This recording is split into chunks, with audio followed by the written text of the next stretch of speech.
¿Alguna vez se han preguntado cómo es que funcionan las grandes industrias? ¿Cómo es que la transferencia de calor se hace presente en distintos procesos? La relevancia del calor radica en el hecho de ser un fenómeno necesario para el desarrollo de la vida. El calor es un hecho que percibimos continuamente en nuestra vida cotidiana. En el sector industrial, los equipos como intercambiadores de calor, torres de enfriamiento, evaporadores, cristalizadores y secadores están diseñados principalmente sobre la base del análisis de transferencia de calor. A continuación, les hablaremos sobre los equipos más comunes utilizados en las industrias. Mencionaremos sobre los intercambiadores de calor. Como ya sabemos, la transferencia de calor se produce siempre que existe un gradiente térmico en un sistema o cuando dos sistemas con diferentes temperaturas se ponen en contacto. El intercambiador de calor es un dispositivo diseñado para transferir calor entre dos fluidos separados por una barrera sólida. Se clasifican en directos e indirectos. Mencionaremos dos tipos de intercambiador de calor, el de tubo coraza y el intercambiador de calor de placas. Supongamos que deseamos calentar agua, por lo que ésta ingresa a 20 grados centígrados y realiza un recorrido por dentro de los tubos. Para calentar el agua ingresa vapor a 140 grados centígrados por fuera de los tubos. En ningún momento estos dos fluidos están en contacto directo.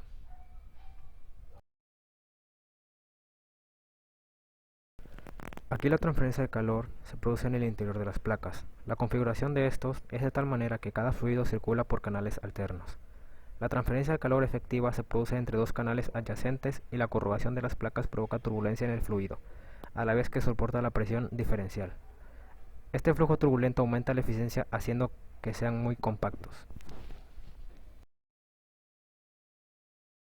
Particularmente, los intercambiadores de calor cuentan con dos entradas, una entrada del fluido a los tubos y otra entrada del fluido a la coraza.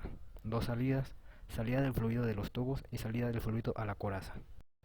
El siguiente equipo que mencionaremos son los evaporadores. La evaporación consiste en el paso lento y gradual de un líquido hacia un estado gaseoso, tras haber adquirido suficiente energía para vencer a la tensión superficial. A diferencia de la ebullición, la evaporación se puede producir a cualquier temperatura, siendo más rápido cuanto más sea elevado a esta. Un evaporador se le conoce como al intercambiador de calor donde se produce la transferencia de energía térmica desde un medio a ser enfriado hacia el fluido refrigerante que circula en el interior del dispositivo. En la siguiente tabla mencionaremos cuatro tipos de evaporadores. El primer tipo de evaporador que les mencionaremos es el tipo de evaporador de marmita abierta. La forma más simple de un evaporador es una marmita abierta, en la cual se hierve el líquido. El suministro de calor proviene de la condensación de vapor de agua en una chaqueta o en serpentines sumergidos en el líquido. En algunos casos, la marmita se calienta al fuego directo. Estos evaporadores son económicos y de operación simple, pero el desperdicio de calor es excesivo. El siguiente evaporador que les mencionaremos son los tipos de evaporadores tubos verticales. El líquido está en el interior de los tubos. Estos miden 3 a 10 metros de alto, lo que ayuda a obtener velocidades de líquido muy altas. Por lo general, el líquido pasa por los tubos una sola vez y no se recircula. Los tiempos de contacto suelen ser bastante breves en este modelo. El siguiente tipo de evaporador es evaporador de tubos horizontales. El vapor de agua entra a los tubos y se condensa. El vapor condensado sale por el otro extremo de los tubos. La solución a ebullición está por fuera de ellos. El vapor se desprende de la superficie líquida después. Casi siempre se hace pasar por dispositivos de tipo deflector para impedir el arrastre de gotas de líquido y sale por la parte superior. El siguiente tipo de evaporador es caída de película.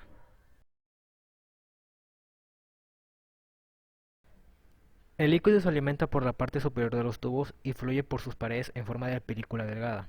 Por lo general, la separación de vapor y líquido se efectúa en el fondo. Este modelo se usa mucho para la concentración de materiales sensibles al calor. En el caso de los evaporadores, en su mayoría cuentan con la entrada de alimentación, el vapor de agua y teniendo como salida vapor, el condensado y producto concentrado. Los equipos evaporadores son muy importantes. Un ejemplo en la industria alimentaria es la obtención de la leche condensada. Otro de los equipos más utilizados en las industrias son los cristalizadores. La cristalización es un proceso físico por el cual, a partir de un gas, un líquido o una disolución, los iones átomos o moléculas establecen enlaces hasta formar una red cristalina, la unidad básica de un cristal. La cristalización se emplea con bastante frecuencia en química para purificar una sustancia sólida. Los cristalizadores son una de las principales tecnologías para obtener un vertido cero en un proceso de tratamiento de efluentes industriales.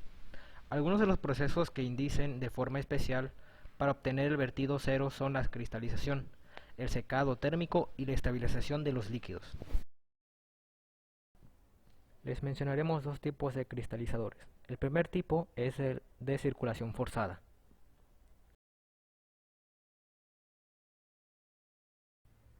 La cristalización se produce por evaporación de parte del disolvente, hasta sobresaturar la disolución. Este equipo es muy común en la industria, asimismo consiste en la generación de cristales de menor tamaño o partículas más finas, mediante la utilización de una bomba que permite la circulación de las partículas hacia el cristalizador con la intención de separar los cristales de diferentes tamaños.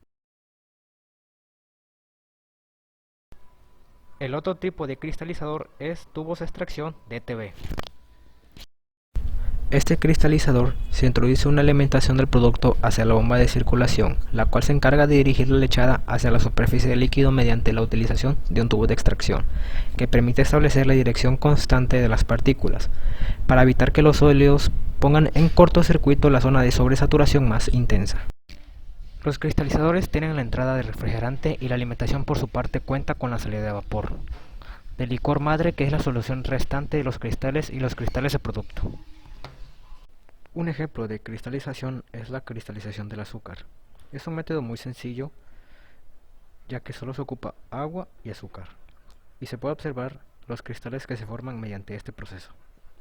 Otros de los equipos utilizados son las torres de enfriamiento. La humidificación es una operación que consiste en aumentar la cantidad de vapor presente en una corriente gaseosa, y la deshumidificación consiste en reducir la cantidad de vapor presente en una corriente gaseosa mediante una condensación parcial del vapor que se separa. Las torres de enfriamiento se utilizan con el fin de enfriar agua en grandes volúmenes, extrayendo el calor del agua mediante evaporación, donde una pequeña parte del agua pasa del estado físico hacia un estado gaseoso, y de esta forma el vapor y el aire adquieren la energía en forma de calor contenida en el agua.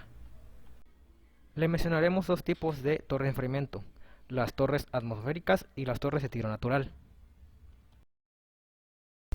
Las torres atmosféricas usan las corrientes de aire de la atmósfera. El aire se mueve de forma horizontal y el agua cae verticalmente. Son torres de gran altura y pequeña sección transversal. Deben instalarse en lugares muy despejados, de forma que ningún obstáculo puede impedir la libre circulación del aire por medio de la torre. Actualmente, las torres atmosféricas están en desuso.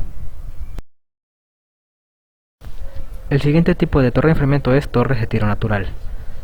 Una torre de tiro natural es aquella en la que el aire es inducido por una gran chimenea situada sobre el relleno. La diferencia de densidades entre el aire húmedo caliente y el aire atmosférico es el principal motivo por el cual se crea el tiro de aire a través de la torre, junto con la velocidad del viento. Por ambos motivos, la torre de tiro natural han de ser altas y además deben de tener una sección transversal grande para facilitar el movimiento del aire ascendente. Estas torres son muy indicadas para enfriar grandes caudales de agua. En el caso de las torres de enfriamiento, tienen una entrada de agua que se desea enfriar, la entrada de aire y la salida del flujo a través del aire ascendente de las aspas del ventilador. El otro equipo que mencionaremos son los secadores. La operación unitaria que consiste en separar la humedad de un sólido a través de una corriente de aire caliente es el secado. Los mecanismos por los cuales actúa esta operación es la transferencia de calor y la transferencia de materia. La liofilización es el método de conservación de alimentos en el que fluyen distintos procesos, como la congelación, el vacío y la deshidratación. El secador son los encargados de eliminar o reducir la humedad de un producto por medio del calor. En el secador o cámara de secado se realiza el proceso de secado, el cual se obtiene el aire por medio de los ventiladores. Les mencionaremos dos tipos de secadores. El primer equipo que se mencionará será el secador de tipo de bandejas. El secador de bandejas o secador de anaqueles consiste en un gabinete de tamaño suficientemente grande para alojar los materiales a secar, en el cual se hace correr suficiente cantidad de aire caliente y seco. En general, el aire es calentado por vapor, pero no saturado, de modo que pueda arrastrar suficientemente agua para un secado eficiente. El otro tipo de secador es el secador por aspersión. Los puntos importantes de este secador por aspersión son: la suspensión se atomiza en toberas de atomización o discos giratorios de rociado a alta velocidad. Una corriente de gas caliente evapora las gotas de agua con rapidez. Los sólidos secos salen por el fondo. Los gases de escape fluyen hacia un separador ciclón para filtrar partículas finas. En el caso de los secadores, en su mayoría cuentan con la entrada de alimentación y con aire de secado, teniendo como salida finalmente el producto. En la industria alimentaria es muy importante los secadores. Gracias a estos secadores se puede obtener lo que es la leche en polvo de diferentes marcas.